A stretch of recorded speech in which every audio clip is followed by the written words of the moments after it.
एक बार की बात है कि गांव में एक जुलाह रहता था। वह बहुत ही गरीब था। उसकी शादी बचपन में हो गई थी। बीवी आने के घर का खर्चा बढ़ना था। यह चिंता उसे खाए जाता है। फिर गांव में भी अकाल पड़ जाता है। लोग कंगाल हो गए। जुलाह की आय में कम खत्म हो गई जाती है।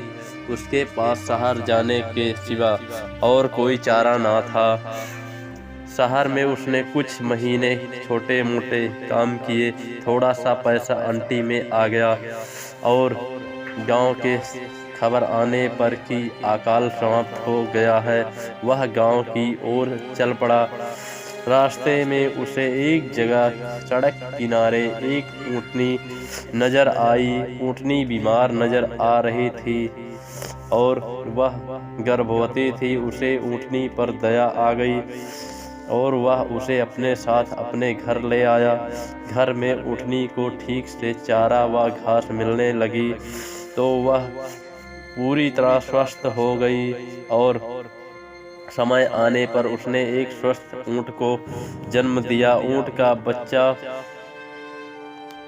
उसके लिए बहुत भाग्यशाली साबित हुआ। कुछ दिनों के बाद ही एक कलाकार गांव में जीवन पर चित्र बनाने उसी गांव में आया। पेंटिंग के ब्रश के लिए वह जुलाह के घर आकर ऊँट के बच्चे के दुम का बाल ले जाता। लगभग 2 सप्ताह गांव में रहने के बाद चित्र बनाकर कलाकार चला गया। उधर ऊँटनी खूब दूध देने लगी तो जुलाह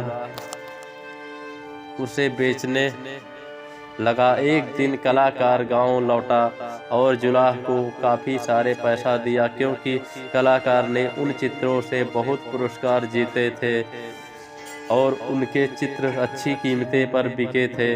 जुलाह उस ऊँट बच्चे को अपना भाग्य का सितारा मानने लगा। कलाकार से पैसों से उसने ऊँट के गले के लिए एक सुंदर सी घंटी खरीदी और पहना दिया। इस पुरस्कार जुलाई के लिए जुलाह के दिन फिर गए। वह अपनी दुल्हन को भी एक दिन गौना करा के ले आया। ऊँटों के जीवन में आने से जुलाह के जीवन में जो खुश सुख आया, उसके लिए दिल में कुछ इच्छा हुई कि जुलाह का धंधा छोड़ो, क्यों ना ऊँटों का व्यापारी बन जाए। उनकी पत्नी भी उससे पूरी तरह से संतुष्ट है। अब वह भी गर्भवती हो गई थी और उसने अपने सुख के लिए ऊँटनी व ऊँट बच्चे की आभारी थी। जुलाह ना कुछ खरीद के लिए उसका ऊँटी व्यापार निकल गया और उसे जुलाह के पास ऊँटों की एक बड़ी टोली हर समय रहती। उन्हें चराने के लिए एक दिन छोड़ दिया जाता। ऊँट का बच्चा अब जवान हो चुका था। उनके साथ घंटी बजाता था। एक दिन घंटीधारी की तरह ही एक युवक ऊँट ने उसे कहा, भैया तुम हमारे दूर दूर क्यों रहते हो?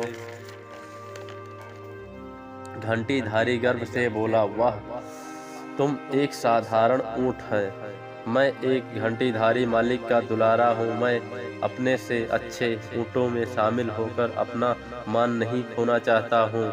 उसी क्षेत्र में एक वन में एक शेर रहता था। शेर एक ऊंचे पत्थर पर चढ़कर ऊँटों का देखता रहता था। ऐसे एक ऊँट और ऊँटों से अलग थलग रहता नजर आया। जब शेर किसी जानवर के झुंड पर आक्रमण करता है तो किसी अलग थलग पेड़ पड़े ही सुनता है। घंटीधारी की आवाज के कारण यह भी सरल हो गया था कि बिना आंखों देखे वह घंटी की आवाज पर घात लगा सकता था। दूसरे दिन जब ऊँटों की दल चर कर लौट रहा था तब घंटीधारी बाकी ऊँटों से 20 कदम पीछे चल रहा था। शेर को तो घात लगाए बैठा ही था। घंटी का आवाज सुनकर निशाना बनाकर दौड़ा और उसे मारकर जंगल में खींच ले गया। ऐसे घंटीधारी के अहंकार ने उसे ले डूबा, जीवन की घंटी बजा दिया। दोस्तों, सीख जो स्वयं की ही सबसे बड़ा श्रेष्ठ समझता है, उसका अहंकार शीघ्र ही उसे ले डूबता है।